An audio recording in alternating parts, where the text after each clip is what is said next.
कार्तिक का महीना चल रहा है जो कि मेरे भगवान नारायण को प्रिय है। मेरे भगवान विष्णु को अति प्रिय है। और जो राम को प्रिय है, जो नारायण को प्रिय है, वो शिव को प्रिय है। और जो शिव को प्रिय है वो मेरे नारायण को, मेरे राम को प्रिय है। सबसे पहले तो हम ये समझ लें कि कार्तिक का महीना जो आता है तो इसका नाम कार्तिक का ही महीना क्यों रखा? शंकर जी के पुत्र के नाम पर ही इसका नाम क्यों रखा? भाई पुरुषोत्तम मास आता है, अधिक मास आता है, तो हम कह देते हैं कि भगवान नारायण ने अपना नाम, भगवान कृष्ण ने अपना पुरुषोत्तम नाम उस मल मास को दिया था, इसलिए उसका नाम पुरुषोत्तम मास है, अधिक मास है। पर कोई आपसे पूछ ले कि ये जो कार्तिक का महीना आता है तो ये शंकर भगवान के पुत्र का नाम है, कार्तिक है, फिर ये इस महीने का नाम कार्तिक क्यों रखा गया, उसका कारण क्या था?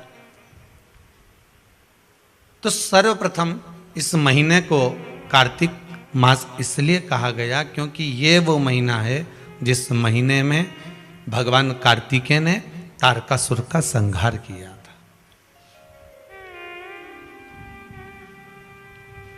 और तारकासुर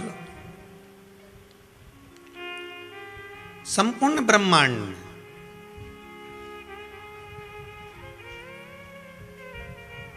ऐसा कोई जगह, ऐसा कोई स्थान बचा ही नहीं था जहां पर तारकासुर ने अपना हक ना जमा लिया, अपना पांव जिस स्थान पर ना जमाया वैसा कोई स्थान ही नहीं बचा था।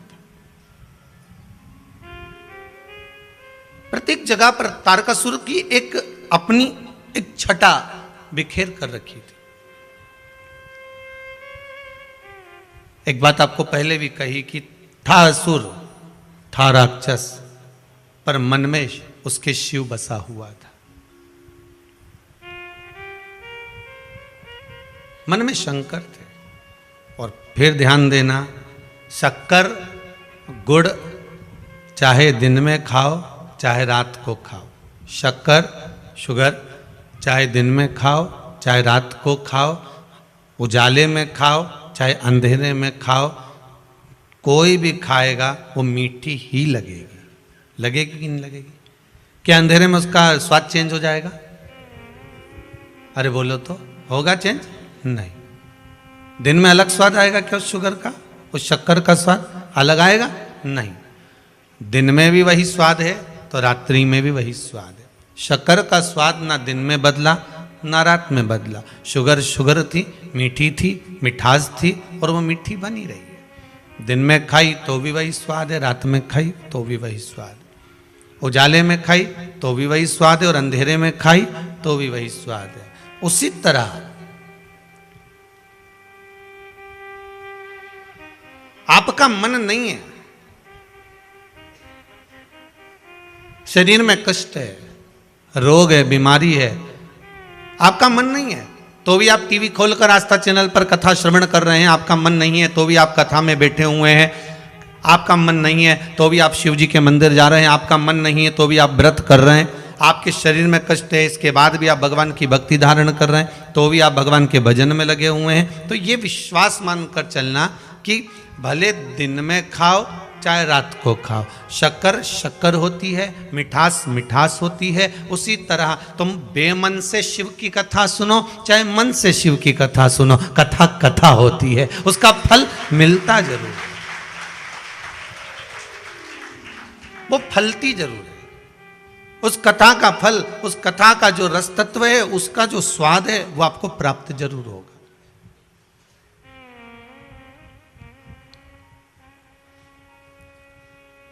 उसका रसास्वादन आपको मिलेगा। आपने जो श्रवण करा है उसका फल आपको मिलना है। बीज बो दिया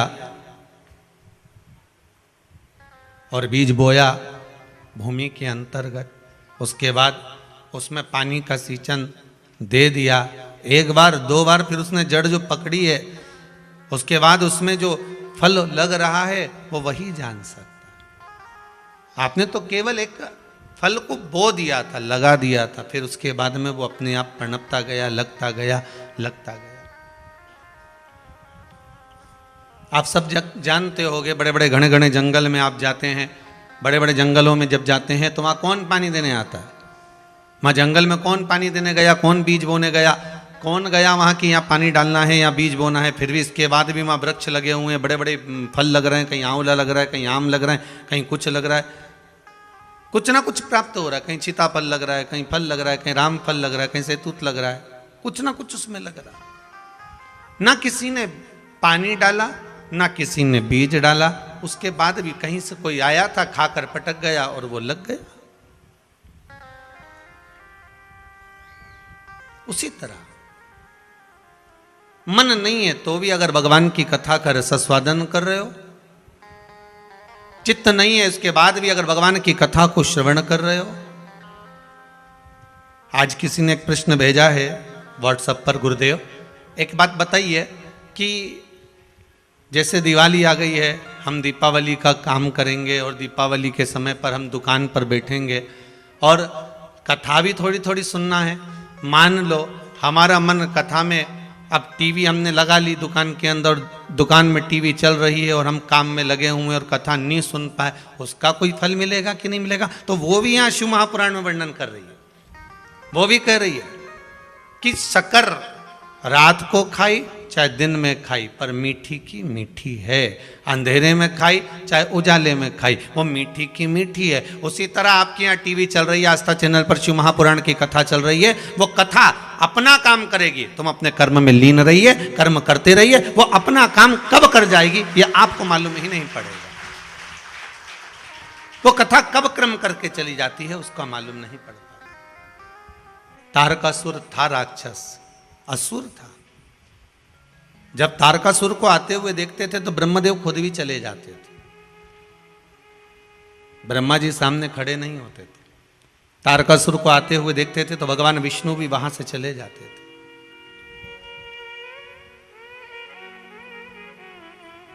न ब्रह्मा उसके सम्मुख में आ रहे हैं, न भगवान विष्णु उसके सम्मुख में आ रहे हैं। पर अब जरा विचार करिए कि भगवान ब्रह्मदेव और भगवान नारायण को क्या दिक्कत थी? उसको मार सकते थे, उसका संहार कर सकते थे, फिर क्या दिक्कत है? कहा कि जितना बड़ा वो असुर था, जितना बड़ा वो राक्षस था, उतना बड़ा ही वो शिव का भगत था। जैसे रावण लंकाधिपति लंकेश, रावण लंकेश लंकाधिपति रावण भी ऐसा ही था असुर, राक्षस प्रवृत्ति थी, राक्षस जीव था, पर ब्राह्मण कुल में जन्म लेने के कारणवश वो भगवान शिव का उपासक भी था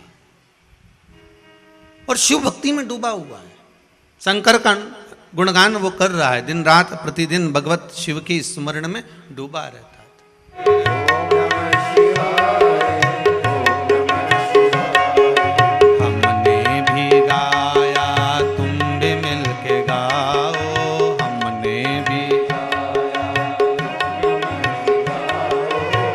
नमः शिवाय, ओम नमः शिवाय, ओम नमः शिवाय, ओम नमः शिवाय, ओम नमः शिवाय, ओम नमः शिवाय, ओम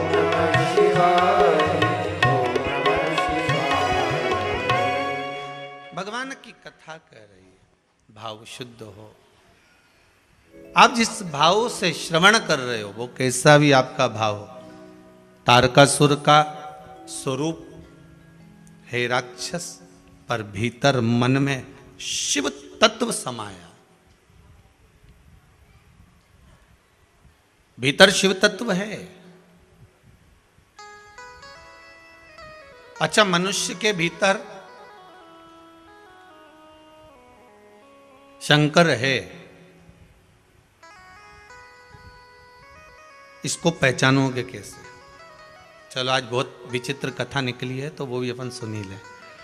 कार्तिक महात्म में अगर मालूम पड़े आपको, ऐसा ज्ञात हो कि मनुष्य के भीतर शिव है, इसको कैसे पहचानोगे? बोलो जरा जल्दी जल्दी। अब कोई मांग में सिंदूर भर ले तो पहचान आ जाए कि ये शादीशुदा है, पाँव में बिछुड़ी पहन ले तो मालूम पड़ जाए कि शादीशुदा है। हम ना मंगल सूत्र पहनी हो ना बिछुड़ी पहनी हो, ना मांग भरी हो, तो और वो निकल कर जाए तो उसको कौन पहचानेगा कि ये शादीशुदा है? तो हो सकता है कोई आपसे कह दे कि हम कैसे मान लें कि आपके अंदर शंकर है? पहले प्रकट करके दिखाओ। भाई पत्थर में अग्नि है तो घर्षण करा, अग्नि प्रकट हो गई। लकड़ी में अग्नि है, लकड़ी को घर्षण करा, अग्नि प्रकट हो गई।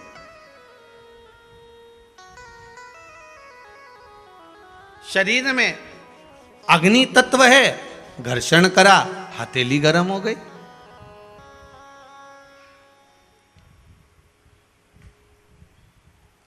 प्रस्तुत कैसे करोगे कि आप में, हम में, सब में शिव है?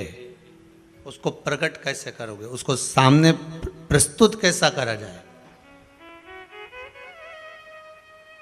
तो स्कंद पुराण में कहा, जहां पर श्री सत्यनारायण भगवान की कथा स्कंद पुराण में लिखी गई, उसके प्रथम में वर्णन किया गया कि 24 घंटे में से आप 1 मिनट भी आपकी वाणी पर अगर सत्य वचन आया है तो समझ लेना कि शिव आपका है और शंकर आपके अंदर समाहित है।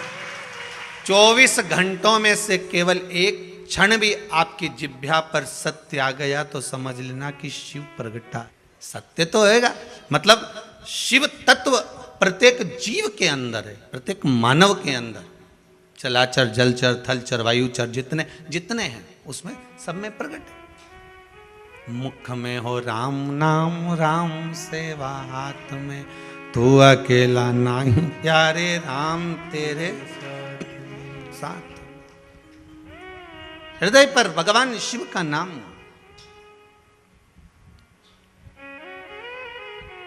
तन पर नाम लिख लोगे, उसका कोई मूल तत्व नहीं है, पर मन पर एक बार लिखा गया तो उसकी मूलता।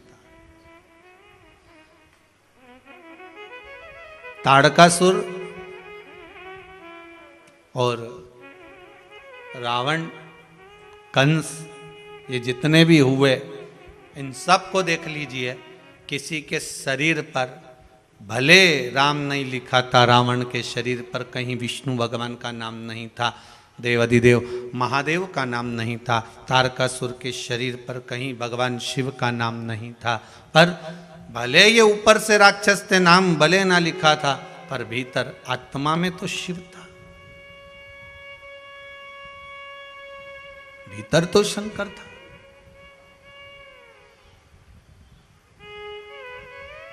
और एक बार शिव अगर भीतर समाहित हो गया, मेरे देव अधिदेव महादेव एक बार अगर आपके भीतर समाहित हो गए,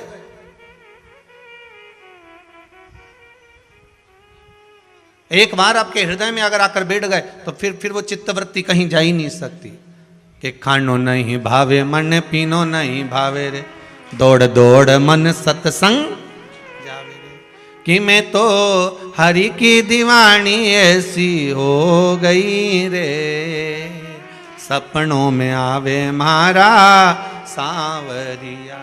जब चित्त वृत्ति में परमात्मा समाहित हो जाता है, भगवान इस हृदय बिंदु में जाकर बैठ जाता है, फिर कुछ सुहाता ही नहीं है। हमने एक बात पहले भी कही, आज फिर कहते हैं। कई लोग कहते हैं अगरबत्ती लगाकर जाने से क्या होता है, घर में दिया लगाकर जाने से क्या होता है, भगवान के सामने धूप लगाकर जाने में क्या होता है, भगवान के सामने प्रणाम करके जाने से क्या होता है, भगवान को नमन करके जाने में क्या होता है, भगवान को स्नान कराकर, पूजन कराकर, अर्चना कर कर जाने में, घर पर से जब निकलें तो हम बार बार कहते हैं कि भगवान को 2 अगरबत्ती लगाकर जाओ, धूप बत्ती लगाकर जाओ, चाहे दिया लगाकर जाओ, नहीं लगा के जाओ तो सिर तो झुकाकर जाओ।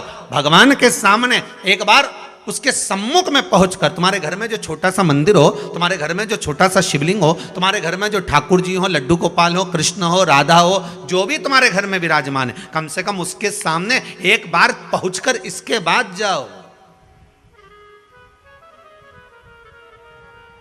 तो कब मंजिल सामने आ जाती है मालूम नहीं पड़ पाता। उसी तरह हमारा शास्त्र कहता है, हम जब भगवान के सामने धूप लगाकर, अगरबत्ती लगाकर, धूपबत्ती लगाकर, दिया लगाकर हम किसी भी कार्य के लिए जा रहे हैं, चाहे दुकान पर जाओ, व्यापार में जाओ, सर्विस पे जाओ, नौकरी पर जाओ, व्यवसाय में जाओ, तुम भगवान के आगे धूप लगाकर जा रहे हो, तो यह सिद्धता है कि तुम्हारा जिस दिन भर का कर्म होगा वो सफलता की ओर बढ़ते चले जाएगा। ये पक्का है।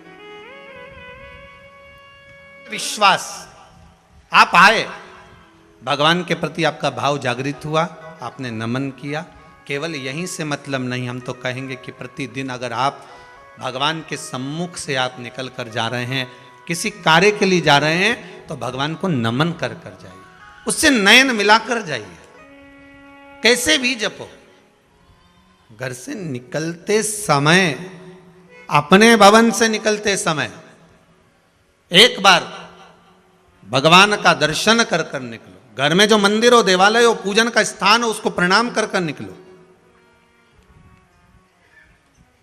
ज्यादा कोई नियम नहीं ले सकते, तो एक नियम तो ले लो कि मैं सुबह निकलूंगा तो सबसे पहले भगवान का दर्शन करके, प्रणाम कर कर, अगरबत्ती लगाकर, दिया लगाकर, धूपबत्ती लगाकर तब निकलूंगा। भाव शुद्ध हो, भगवान को मिलने में देरी नहीं लगती। आप उसको बुलाओगे, बस यही कथा कर रही है। एक क्षण, आधा क्षण, एक मिनट आप भगवान के सामने थोड़ा सा ठहर कर दर्शन कर कर फिर जाइए।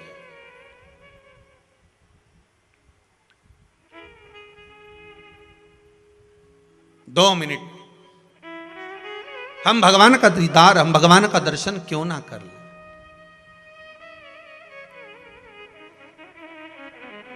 महाराज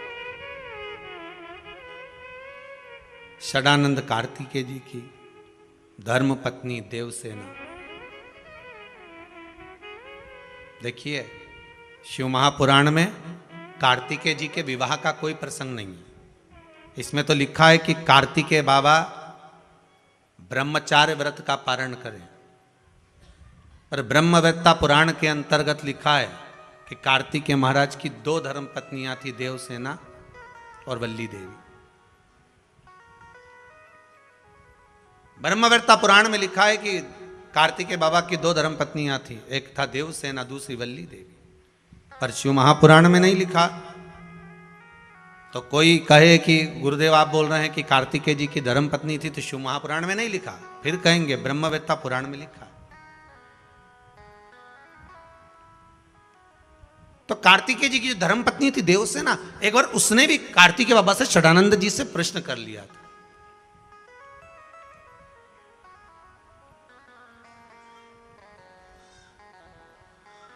स्वामी, देवसेना बोलती थी स्वामी, इसलिए आज भी आंध्रा में कार्तिकेय बाबा को स्वामी ही कहा जाता है। कई लोग उनको अयप्पा स्वामी भी कहते हैं, श्री स्वामी भी कहते हैं। देवसेना ने कहा स्वामी मेरे मन का एक प्रश्न है, आप उसका उत्तर देंगे? जी बोलिए, क्या हुआ, क्या चाहती हो? देवसेना ने कहा प्रभु जी, सारी दुनिया के लोगों के एक मुख होता है, दो मुख होते हैं, किसी का 10 मुख भी होता है, पर आपके 6 मुख क्यों हैं? कारण क्या है षडानंद कार्तिकेय आपके 6 मुख का?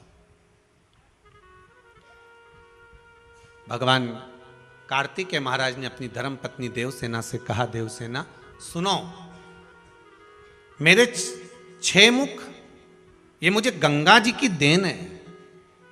जब मेरा जन्म हुआ था तब मैं 6 भागों में प्रकट हुआ था, पर मेरी माताओं ने, कृतिकाओं ने, संतों की धर्म पत्नियों ने मुझे एक कर दिया, मुख 6 रखे, शरीर एक कर दिया। तो प्रभु जब माता कृतिकाओं ने आपके शरीर को एक कर दिया था, तो मुख को एक करने में क्या दिक्कत थी?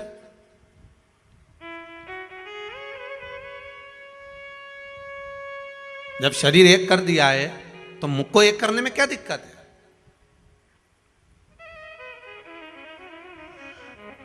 क्या कारण है? भगवान शंकर ने, भगवान कार्तिकेय जी कहते हैं, षडानंद कार्तिक कह रहे हैं देवसेना को, देवसेना बस बात इतनी सी है कि माता ने 6 मुख मेरे इसलिए रखे कि 5 मुख से मैं इन पंचम जो इंद्रियां हैं, इसको जो इंद्रियां वशीभूत हो जाती हैं, काम लोभ आसक्ति वासनाओं में जो डूब जाती हैं, इन पंचम इंद्रियों को साध कर शिव की उपासना में एक मुख से गुणगान करता। 5 कर्मेंद्री, 5 ज्ञानेंद्री और 1 मन। बस ये मन जो छठा है इसको साधना है। 11 इंद्री में 5-5 को अगर एक साधने के लिए रखा है मैंने। उमापति रखियो मेरी लाज, उमापति रखियो मेरी लाज, उमापति रखियो मेरी लाज, उमापति रखियो मेरी लाज, उमापति रखियो मेरी लाज, उमापति रखियो मेरी लाज, उमापति रखियो मेरी लाज। शिव कथा कह रही है, कार्तिकेय षडानंद कथा कह रहे हैं। भगवान कार्तिकेय जी महाराज कहते हैं कि मेरा जो मुख मिला है ये भगवान की भक्ति का गुणगान गाने के लिए मिला, भगवान की भक्ति का गुणगान गाने के लिए। भगवान ने अगर शरीर दिया है, भगवान अगर शरीर दिया है तो भगवान की भक्ति को धारण करने के लिए दिया। तारकासुर हृदय में शिव है, तारकासुर के हृदय में शंकर, ओगरदानी, तरकालदर्शी शिव समाया। इसलिए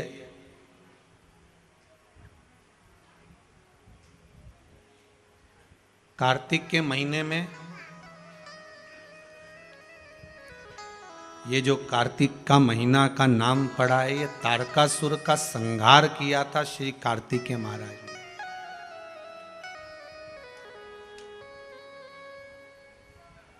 इसलिए कार्तिक के महीने की मूलता कही गई।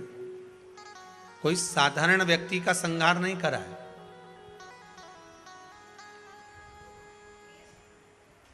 ये जो एक भजन करने वाला हो और एक पाप कर्म करने वाला हो, या तो पाप कर्म करने वाला हो कि पूरा ही पापी हो तो उसका संहार हो जाए, या बिल्कुल भजन करने वाला हो तो उसका उद्धार हो जाए। अब ये बीच में जो टंगा हुआ है ना कि हे असुर भी और भगवान की भक्ति भी कर रहा है, इसको संभालना, इसका संहार करना बड़ी कठिन बात है साहब।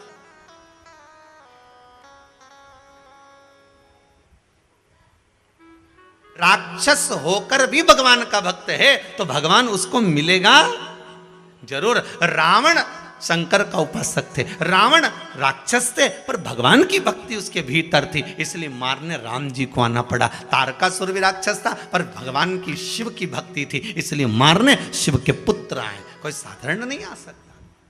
आराधना तुम्हारी चित्त वृत्ति में जो हो समझो।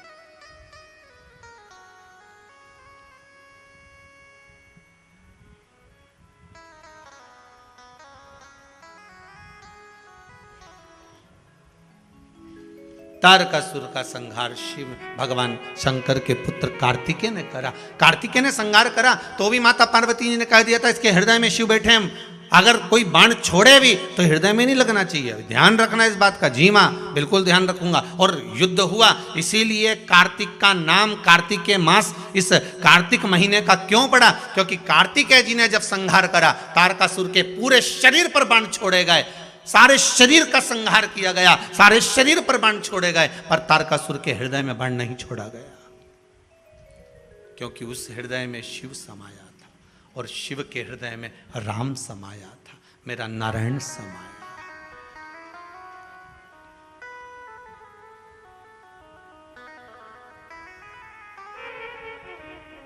भगवान नारायण, भगवान विष्णु इतने प्रसन्न हुए थे तारकासुर के संहार पर, शिव इतने प्रसन्न हुए भगवान विष्णु कि सीधे भगवान शंकर के पास पहुंच गए। भगवान नारायण ने जैसे ही भगवान शंकर के पास पहुंचे तो शिव जी तो बैठे हुए थे बड़ी आराम से कैलाश पर्वत पर। भगवान विष्णु ने जाते से ही कहा हर हर महादेव। कैसे आना हुआ, क्या हो गया, कैसे आए हो? शंकर जी ने पूछ लिया। भगवान विष्णु बोले प्रभु बात इतनी सी है कि आपके पुत्र ने तारकासुर का संहार कर दिया, तो रजिस्ट्री कराना है। रजिस्ट्री? हाँ, क्या रजिस्ट्री? आपने अभी आपको पहले भी कथा में कहा, इससे पहली कथा में भी कहा, घड़ी शिव ने बनाई, पल शंकर जी ने बनाया। घड़ी, पल, समय, नक्षत्र, वार, तिथि, महीना, वर्ष सब शिव का बनाया हुआ। सारा की सारा सृष्टि का जितना ये घड़ी, पल, समय, सब महीने, 2 महीने, साल, ये सब शिव के बनाए हुए हैं। जब सब शंकर जी ने बनाए तो प्रभु रजिस्ट्री कराना। रजिस्ट्री किस चीज की? कि 12 महीने जो आपने बनाए हैं उसमें से 1 महीना आपके बेटे के नाम करना। होगी रजिस्ट्री? 12 महीने में से 1 महीना किसके नाम पर है? जम के बोल दो, कार्तिक जी। बाकी के सारे महीने उठाकर देख लो, पूस, माघ, चैत्र, अश्विन, जितने भी महीने देखोगे किसी देवता के नाम पर नहीं, केवल 1 महीना। और एक वो 3 साल में एक बार आए, कौन सा? अधिक मास। वो भी भगवान ने दिया और वो 12 महीने में नहीं आए, वो तो बीच में फंस जाए, इसलिए उसका नाम है 12 से अधिक, इसलिए उसका नाम अधिक मास। तो भगवान कृष्ण ने उसको अपना नाम दिया पुरुषोत्तम। पर बाकी के 12 महीने निकाल कर देख लो आप। माघ मिलेगा, पूस मिलेगा, चैत्र मिलेगा, वैशाख मिलेगा, अश्विन मिलेगा, सारे महीने मिलेंगे, मल मास आदि सब मिल जाएंगे। पर देवता के नाम से कोई मास नहीं मिलेगा। देवता के नाम से अगर कोई मिलेगा तो केवल 1 मिलेगा, वो है कार्तिक मास। क्योंकि यहाँ प्रॉपर्टी में लिख दिया गया, सील ठप्पा लग के सिग्नेचर होके ठप्प लग गया कि ये कार्तिक मास, ये महीना इनका है। तो पूछा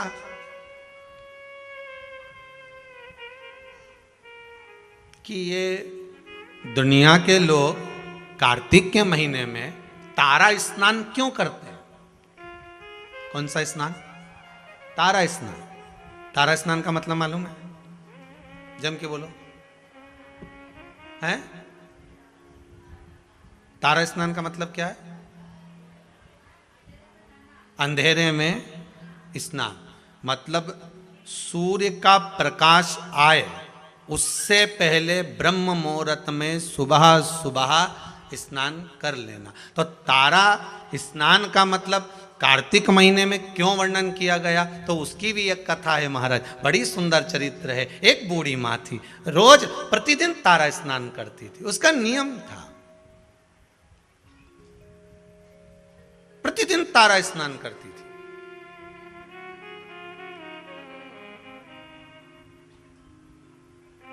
अच्छा, तारा स्नान का भी बड़ा महत्व है महाराज जी। समय के अनुसार हो जाए तो ठीक है,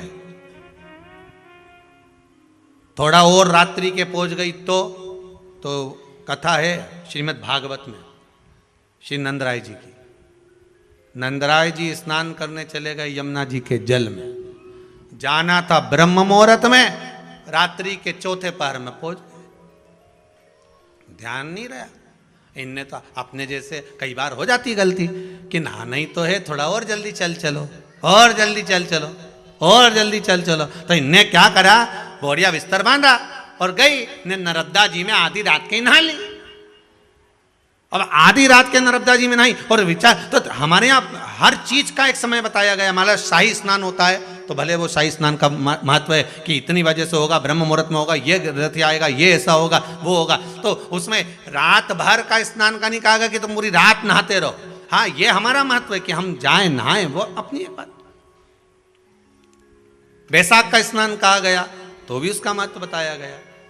ग्रहण का स्नान कहा गया तो रात्रि का स्नान बताएगा कि चलते ग्रहण में कुरुक्षेत्र में स्नान करो महाराज, वो एक अलग। परंतु यहां जो वर्णन किया गया, नंद बाबा एक बार स्नान करने के लिए गए और ब्रह्म मुहूर्त के पहले रात्रि में ही उन्होंने स्नान कर लिया। रात्रि का चौथा पहर चल रहा था और जैसे ही स्नान करने के लिए तीसरा पहर चल रहा था और स्नान करने के लिए जैसे ही यमुना जी में कूदे तो वरुण ने बंदी बना लिया, ले गए कि तुमने बिना पूछे जल में आधी रात को स्नान क्यों करा, बंदी बनाकर ले गए। भगवान कृष्ण उनको घर जाकर ढूंढे, मिले ही ना। ये श्रीमद् भागवत का चरित्र है, 10वें स्कंद में इसका वर्णन है। नंद बाबा मिल नहीं रहे। यशोदा जी ने कहा लाला तेरे पिताजी को ढूंढ कर ला। अब कन्हैया ढूंढने के लिए गए तो नंद राय बाबा को कहीं मिलते ही नहीं। ढूंढते ढूंढते यमुना जी से पूछा क्यों मेरे पिताजी स्नान करने आए थे? हाँ। कहाँ गए? तो क्या आपके पिताजी से गलती हो गई? यमुना जी बोली क्या गलती हो गई? स्नान करना था ब्रह्म मुहूर्त में, कर लिए रात्रि के तीसरे पहर में। हो मेरे पिता से गलती हो गई। तो वरुण बंदी बनाकर ले गए। वहां पहुंच गए वरुण जी के पास में। स्वामी अभी तक वरुण भगवान कृष्ण के हाथ जोड़ते थे, आज भगवान कृष्ण ने वरुण जी के हाथ जोड़े, क्योंकि गलती हुई है मेरे पिता से। जीवन में अगर गलती स्वीकार करने की अगर आपकी आदत है तो जीवन में महान बनने से कोई नहीं रोक सकता आपको। आप गलती स्वीकार करना प्रारंभ कर दीजिए, महान बनने में कोई नहीं रोकेगा। पर आज के जमाने में कोई गलती स्वीकार तो करे।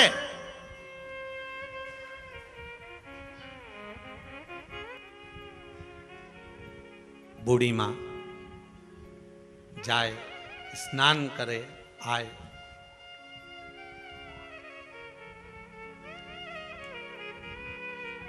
तारा स्नान। कौन सा स्नान? कार्तिक की। अगर आपके पास में कार्तिक महत्तम की किताब होगी उसमें भी लिखा होगा, स्कंद पुराण पढ़ोगे या विष्णु पुराण पढ़ोगे उसमें भी लिखा होगा तारा स्नान का महत्व। कौन से स्नान का? तारा स्नान का। तारा स्नान का महत्व में वर्णन लिखा है। ब्रह्म मुहूर्त में आप आधी रात को अगर जा रहे हो तो उसमें वरुण देवता के सामने भगवान कृष्ण हाथ जोड़कर खड़े, गलती को स्वीकार करा कि मेरे पिता से गलती हुई है, स्नान करना था ब्रह्म मुहूर्त में, कर लिया रात्रि के तीसरे पहर में, गलती हो गई। मान लो गलती कि हाँ ये साहब क्या करें साहब, गलती। अब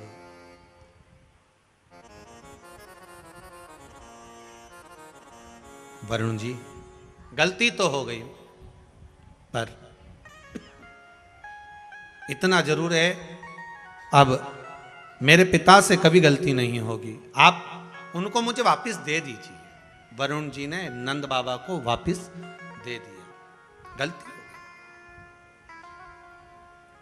हर चीज का एक समय होता है, उस समय की अनुकूलता में आप अगर भगवान की भक्ति को धारण करते हो, समय की अनुकूलता में भगवत स्मरण को धारण करते हो तो आपको उसका फल जरूर मिलेगा। ब्रह्म मुहूर्त का स्नान लिखा है तो ब्रह्म मुहूर्त में करिए। तारा स्नान लिखा है कि सूर्य उगे, सूर्य प्रकाशित हो उससे पहले आप स्नान कर लीजिए। एक बुढ़िया तारा स्नान कर लेती थी, चली जाती, तारा स्नान करती आती। मन में एक भाव जागृत हो गया, भगवान बहुत बुजुर्ग है, वो बहुत बूढ़ी है, जाती आती घर पहुंचती,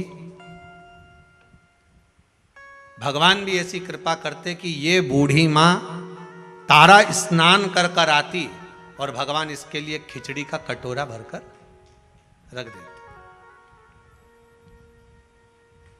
एक खिचड़ी का कटोरा भरा, भगवान इसके दरवाजे पर रख देते। अब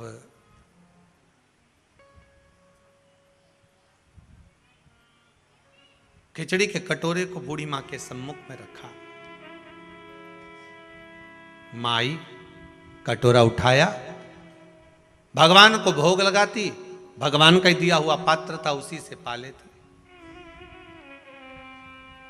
एक दिन पड़ोसन ने विचार करा कि बड़ी विचित्र है ये बूढ़ी मां, ना जाने इसको कौन ब्रह्म मुहूर्त में खिचड़ी देकर चले जाता है और ये उसका पान कर लेती है, उसका सेवन कर लेती है। आज ये सुबह जब स्नान कर कर आएगी, पड़ोसन ने विचार करा उससे पहले मैं जाग जाऊंगी और जाग कर इसके खिचड़ी के कटोरे को उठाकर बाहर फेंकी आऊंगी। जब जब मनुष्य धर्म की ओर बढ़ता है, जब जब मनुष्य सत्कर्म की ओर बढ़ता है, जब जब मनुष्य भगवान की भक्ति की ओर बढ़ता है, भजन कीर्तन स्मरण की ओर बढ़ता है, शिव आराधना की ओर बढ़ता है, भगवत नाम की ओर बढ़ता है, तब तब दुनिया के लोग उस पर उंगली उठाना प्रारंभ कर देते हैं। मीराबाई को नहीं छोड़ा, रामकृष्ण परमहंस जी को नहीं छोड़ा, संत तुकाराम नामदेव आदि को नहीं छोड़ा, प्रहलाद ध्रुव जी को नहीं छोड़ा। पर भक्ति अगर दृढ़ी है, आपका विश्वास अगर दृढ़ी है, तो डूब नहीं सकते, यह पक्का है। भगवान से प्रीत कैसे छूट जाए? अगर हाँ थोड़ा कष्ट आएगा, जीवन में थोड़ी तकलीफ आएगी, थोड़ा दुख आएगा, शंकर की आराधना करोगे, शिव की भक्ति करोगे, जैसे बूढ़ी माँ तारा स्नान कर रही है, खिचड़ी का कटोरा आ भी गया तो पड़ोसन ने क्या करा, ब्रह्म मुहूर्त में आना था और वो आई, आकर देखा खिचड़ी का कटोरा बड़ा सुंदर है, इसने खिचड़ी को उठाकर घर के पीछे फेंक दिया, घर के पीछे फेंक दिया। बूढ़ी आई, बूढ़ी माता ने आकर देखा कि मैं रोज तारा स्नान कर कर आती थी, रोज मुझे खिचड़ी मिलती थी, आज नहीं मिल रही। प्रतिदिन की दिनचर्या में थोड़ा बहुत अगर परिवर्तन हो जाता है तो आपको भी लगता है कि परिवर्तन हुआ क्यों, क्या कारण हो सकता? मैं रोज आती थी तो मुझे खिचड़ी मिलती थी, वो खिचड़ी गई कहां? अब बूढ़ी मां को मिली नहीं। उसने नियम ले रखा था, एक नियम बनाकर रखा था कि जो भगवान मुझे प्रसाद दिए हैं मैं उसी का सेवन करूंगी, उसी का सेवन। आपसे भी निवेदन है, एक नियम आप की जिंदगी में ऐसा बनाकर चलो कि मैं रोज भगवान का दर्शन करके जाऊंगा। जब तक सुबह में श्री शिवाय नमस्तुभ्यम नहीं बोल लूं 5 बार 7 बार 11 बार, तब तक मैं चाय नहीं पीऊंगा। भले बात से मैं बोलूं पर बोलूंगा जरूर, भले बात से मैं बोलूं पर बोलूंगा।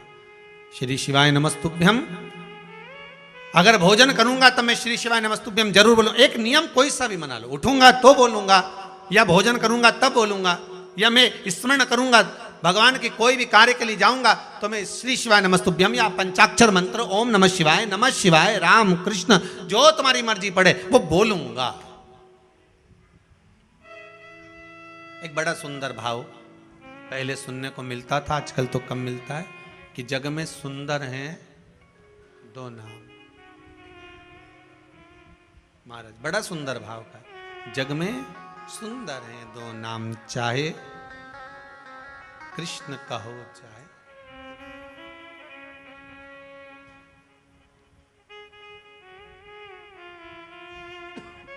बड़ा भाव सुंदर।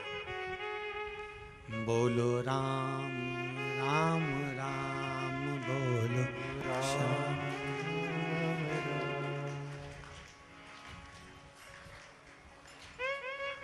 एक बेर शबरी के खावे। महाराज एक शबरी के दरवाजे पर जाकर बेर खा लेता है, और एक कहीं कुब्जा के पास, कहीं मीरा के पास, कहीं कर्मा के पास पहुंच जाता है। भाव की शुद्धता हो, आपकी मर्जी पड़े जिसे भज लो, पर भज लो।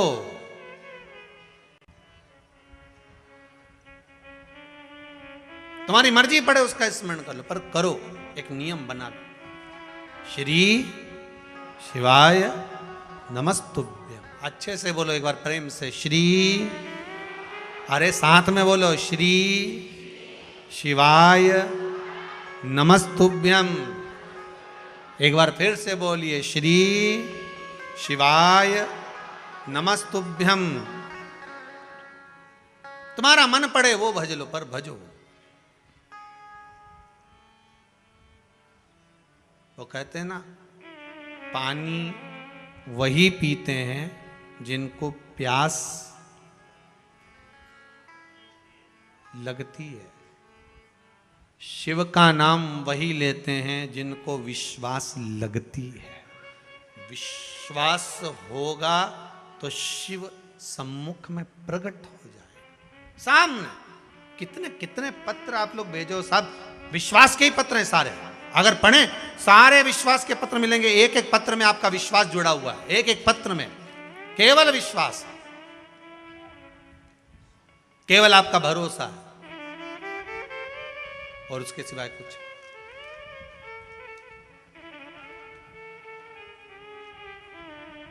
उसके सिवाय कुछ, केवल विश्वास जुड़ा हुआ है। महाराज मैं आती थी, मुझे खिचड़ी मिलती थी, पर अब खिचड़ी नहीं मिल रही है। अब वो खिचड़ी ना जाने कहाँ चली गई, किसने फेंक दी उसको, कहाँ गई वो। खिचड़ी का पात्र ढूंढ रही है पर मिल नहीं रहा, ढूंढा गया मिला नहीं। जब मिला नहीं, आज भूखी रह गई। उसने नियम बनाया था जो भगवान मुझे भोग देगा वही मैं पाऊंगी। कार्तिक महीने का एक नियम बना लो आप भी, कोई सा भी एक नियम। शाम के समय पर दिया लगाऊंगी मैं बेलपत्री के पेड़ के नीचे, पीपल के वृक्ष के नीचे या आंवले के वृक्ष के नीचे। वहां लगाने नहीं जा सकती तो अपने दरवाजे के बाहर लगाऊंगी, तुलसी के क्यारे में लगाऊंगी। ये भी नहीं कर सकती, परिंदे पर दिया लगाऊंगी, जहां पानी का मटका हो, हंडा हो, वहां लगा दूंगा। ये भी नहीं कर सकती तो पूरे कार्तिक के महीने में दरवाजे पर मैं पानी छीटूंगी। इतना तो बना सकते हो कि अपने घर के दरवाजे पर मैं पानी छीट दूंगी, द्वार पर जल का छींटा कर दूंगी।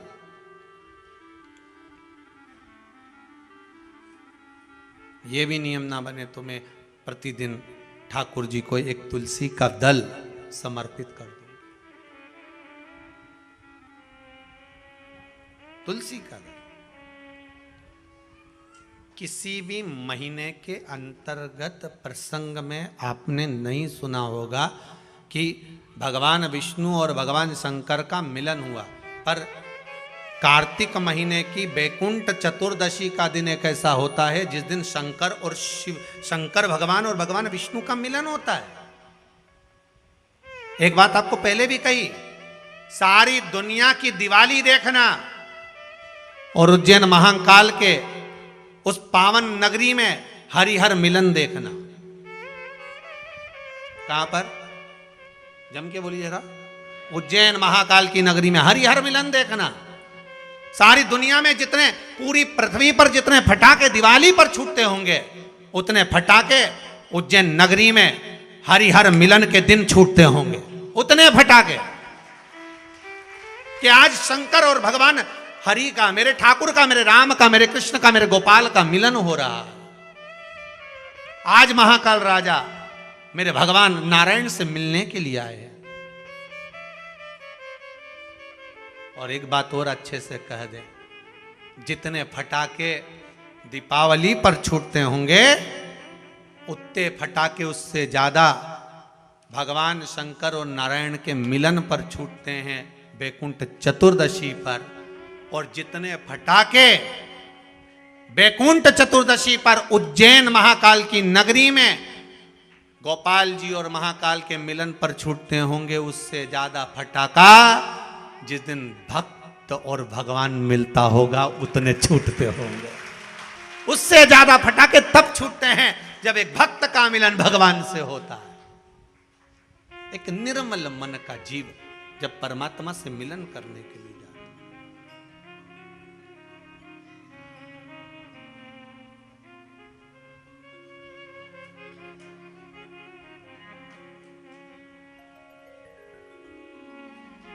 हे भोलेनाथ, हे त्रिकालदर्शी, कैलाशी, केवल एक कार्तिक का महीना, एक महीना ऐसा है जिस महीने में भगवान भूत अधिपति भूतेश्वर भगवान शंकर और भगवान नारायण दोनों का मिलन हुआ है। कार्तिक के महीने में, कार्तिक के महीने में। इसलिए भगवान सारे महीनों में सबसे ज्यादा प्रियता महीना कौन सा है? बोलिए जरा। कार्तिक का महीना भगवान नारायण को अति प्रिय है, अति प्रिय। कोई एक नियम धारण करो। बूढ़ी माँ ने नियम बना लिया, मैं खिचड़ी मिलेगी, पाऊंगी, आज भूखी रह गई। जो खिचड़ी फेंकी थी पीछे भूखी, वो ढूंढ रही है कहां गई। प्रभु की कृपा देखिए कितनी विचित्र है। कार्तिक महीने में किया गया दान, कार्तिक महीने में किया गया पुण्य, कार्तिक महीने में किया गया सत्कर्म, कार्तिक महीने में, इसीलिए कार्तिक के महीने में गोपाष्टमी आती है, इसलिए कार्तिक के महीने में अन्नकूट महोत्सव होता है, इसलिए कार्तिक महीने में दीपदान का महत्व होता है।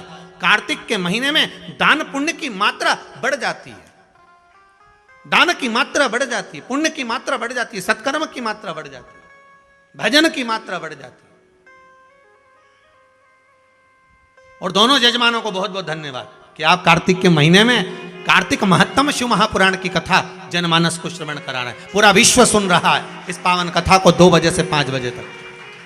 फेसबुक यूट्यूब पर सारे भगत लोग श्रवण कर रहे हैं इस पावन कथा को। बहुत बहुत साधुवाद।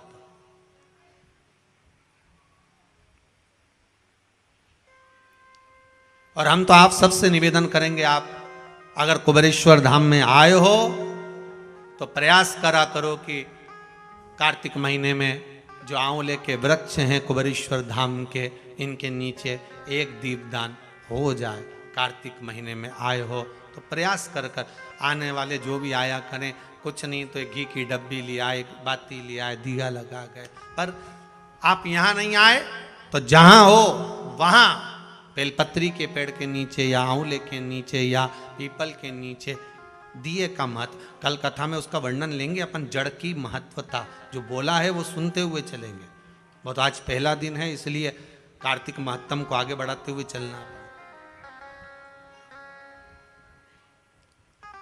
दान की महत्वता क्या है? खिचड़ी को फेंक दिया बाहर, अब खिचड़ी को जो बाहर फेंका था उसमें से एक पौधा उत्पन्न हो गया। अब उस पौधे में 2 फूल लगे हैं। अभी आपको कथा में कहा था जो हमने डाला है, बोया है, वो मिलेगा जरूर, उसका फल जरूर मिलता है। जो आप भजन कर रहे हो, कथा सुन रहे हो, स्मरण कर रहे हो, मंत्र जाप कर रहे हो, नाम जाप कर रहे हो, उसका फल मिलेगा जरूर।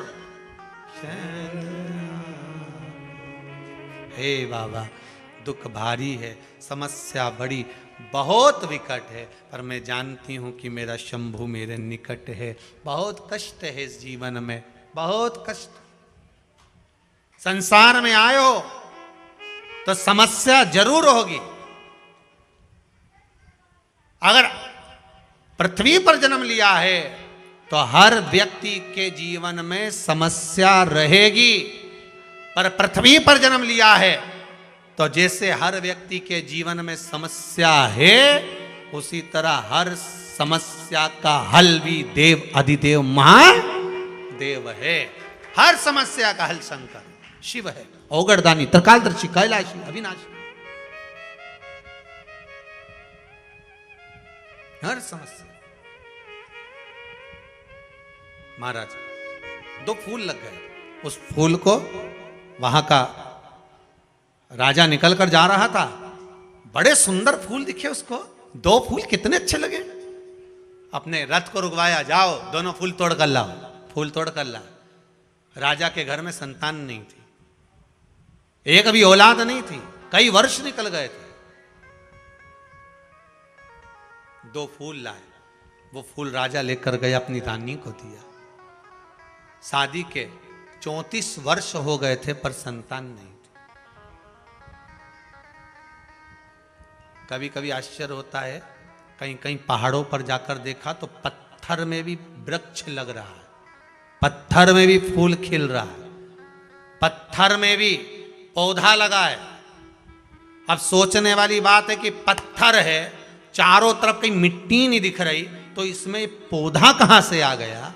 आपने भी तो देखा होगा, पत्थर में पौधा है, मतलब यह पक्का है कि इस पत्थर के अंदर कहीं ना कहीं कोई भाग अंकुरित हुआ है। उसी तरह आपके जीवन में भी पत्थर ही पत्थर लिखे होंगे, तो भी शिव रूपी बीज अगर दिल में आ गया तो पौधा जरूर लगेगा, यह पक्का है, पौधा लगेगा। आए हो ना आस लेकर, विश्वास लेकर पहुंचे हो ना कुबेरेश्वर धाम, और जो नहीं आए वो टीवी पर विश्वास लेकर कथा सुन रहे हैं, मोबाइल पर सुन रहे हैं, फेसबुक यूट्यूब पर सुन रहे हैं, विश्वास लेकर सुन रहे हो ना, तो ये पक्का है चारों तरफ पत्थर भले हो, जीवन में दुख भले भले हो, कितना भी दुख लिखा हो, पर अगर शंकर की कथा का एक बीज अपने भीतर अंकुरित हो गया है तो पौधा लगेगा, पत्थर पर भी छाए हो जाएगी, पत्थर पर भी छांव होगी। अगर भोले बाबा का सहारा न होता तो दुनिया में कोई हमारा हो। और आप अगर भाव रखकर आए हो, विश्वास रखकर आए हो, तो भगवान क्यों ना कृपा करेगा, क्यों ना कृपा करेगा। भजन करो वो मिलेगा, और अवश्य मिलेगा। अगर आपकी भक्ति दृढ़ है, विश्वास प्रबल है, तो वो मिलेगा। उसको ढूंढने में देरी है। 2 फूल तोड़ लिए, जो खिचड़ी फेंकी थी उससे उगे थे। फूल रानी को दिए, रानी ने देखा कितने सुंदर फूल हैं, उसको सूंघ लिया। सूंघते से रानी का गर्व ठेर गया, गर्व ठेर गया। फूल सूंघते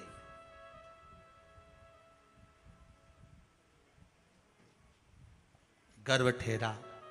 समय आने पर 2 बेटे हो गए। कितने पुत्र हुए? 2 पुत्र। समय आने पर 2 पुत्र हो गए, 2 बेटे हुए।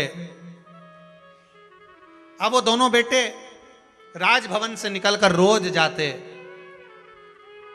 जन्म लिया उस दिन से लेकर राजभवन में आज तक बेटों ने कभी जुबान नहीं खोली।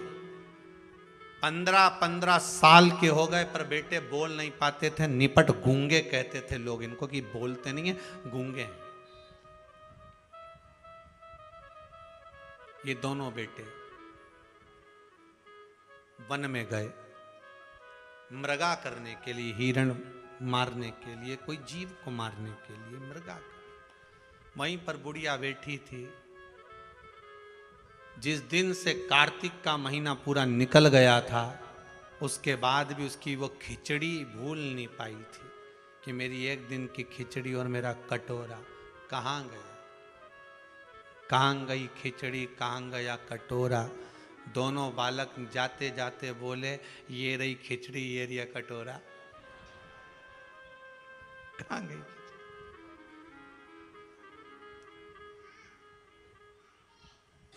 वो कह रहे हैं, रथ हाँकने वाले ने सुना कि ये दोनों बोले हैं। बुढ़िया बोली, कहां गई खिचड़ी, कहां गया कटोरा, और वो दोनों बोले, ये रही खिचड़ी, ये कटोरा। हो उसकी शुद्धता रही। रथ हाँकने वाले ने कहा, राजकुमार बोले। तुरंत रथ लेकर वापस गए, राजा के पास सूचना दी, महाराज राजकुमार गूंगे नहीं है, राजकुमार तो बोलते हैं। तो 15 साल नहीं बोले, एक शब्द नहीं निकला, क्या बोले? तो क्या कुछ बोल रहे थे, खिचड़ी और कटोरा, खिचड़ी और कटोरा। हाँ, समझ में नहीं आया।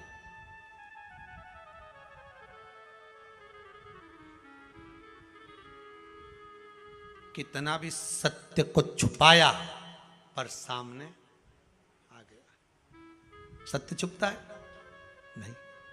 लाख ताले लगा लो, कितना भी छुपा लो, पर सत्य तो प्रकट हो ही जाता है। सत्य प्रकटेगा। राजा ने कहा, ऐसा हो ही नहीं सकता। फिर बेटों से बुलवाया, कुछ बोलो, नहीं, कुछ बोलो, नहीं, नहीं बोले, कुछ नहीं बोले। तब दूसरे दिन फिर निकले राजकुमार। आज राजा रथ के पीछे पीछे चला घोड़े पर, राजकुमार आगे आगे चले। बुढ़िया फिर मिल गई, कहां गई खिचड़ी, कहां गए कटोरा। दोनों राजकुमार फिर रथ को रुकवा कर बोले, ये रही खिचड़ी, ये रहा कटोरा। राजा ने सुन लिया, राजकुमारों को नीचे उतारा, बूढ़ी माँ के पास गए। माँ ये बताओ, ये खिचड़ी और कटोरा क्यों पूछ रही है? और मेरे बेटे बोल रहे हैं खिचड़ी और कटोरा। तू क्यों बोल रही है? बूढ़ी माँ ने कहा, मैं जब कार्तिक का स्नान करती थी, तारा स्नान करती थी, तब मेरे भगवान ने वचन दिया था मुझको कि तू नियम बना, तेरे भरण पोषण की जवाबदारी मेरी है। मेरे लिए खिचड़ी रख कर जाते थे। एक दिन नवमी तिथि थी। कौन सी तिथि? नवमी, जिसको हमारे यहाँ आंवला नवमी कहते हैं कार्तिक की। लोग कहते हैं आंवला नवमी मतलब अक्षय नवमी। अक्षय नवमी मतलब इस दिन दान किया गया कभी छिन्नित नहीं होता, समाप्त नहीं होता। जैसे अक्षय तृतीया होती है, ऐसी आंवला नवमी का मतलब। वैसे तो कार्तिक महीने में जितना दान पुण्य स्मरण भजन किया जाता है वो कभी छिन्न नहीं होता, फिर भी नवमी तिथि थी। अब वो नवमी तिथि को महाराज मैंने नियम लिया था, भगवान मेरा भरण पोषण करेंगे, स्नान करूंगी मैं तारा स्नान। तो फिर एक दिन मेरे भगवान खिचड़ी रख कर गए और मेरी खिचड़ी को किसी ने फेंक दिया। कहां पर रहती है तू? बूढ़ी माँ ने कहा वहां। पड़ोसन से पूछा क्यों इसकी खिचड़ी रखी थी, कहां गई? अब राजा के डर के मारे पड़ोसन ने कह दिया मैं नहीं फेंकी थी। कहां फेंकी? घर के पीछे। घर के पीछे कहां पर? कि ये जो पौधा लगा है ना, ये खिचड़ी में से ही लगा है। अच्छा, राजा ने मन में सोचा उसी के 2 फूल तो मैं तोड़ के ले गया था, वही 2 फूल मैंने रानी को दिए थे। रानी ने वो 2 फूल सूंघे और उसका गर्भ ठहरा। मतलब खिचड़ी और कटोरा मेरे घर में है,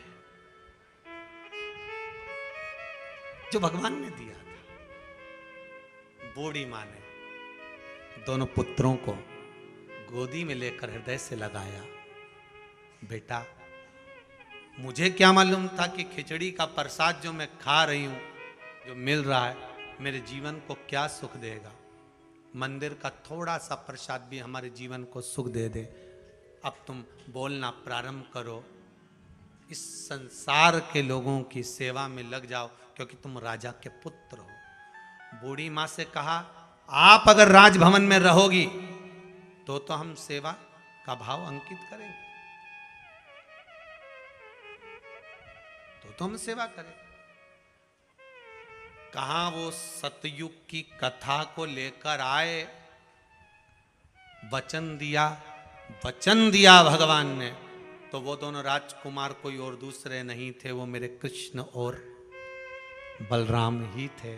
उन्होंने कहा कि माँ, तूने अभी, हमने तेरे को खिचड़ी खिलाई है, जब कली काल आएगा तू कर्मा के नाम से जानी जाएगी और तेरी खिचड़ी हम आकर खाएंगे।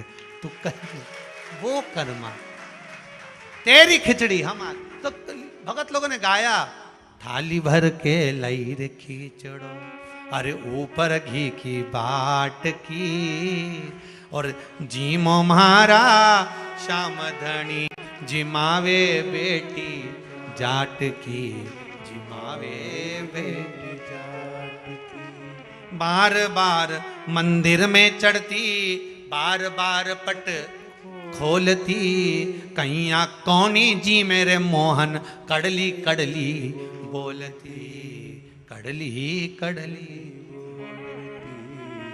तू जी में तो जद में जीमू, और मानू ना कोई लाट की, जीमो म्हारा श्याम धनी, जिमावे बेटी जाट की, जिमावे बेटी जाट की। बुढ़िया से जैसे दोनों बालकों ने ठिठोली करी थी ना, ये बोले काहे खिचड़ी काहे कटोरा, बच्चे बोले ये रही खिचड़ी ये रखा। तो वो ठिठोली भगवान कर्मा बन गई, तब भी करते रहे कर्मा।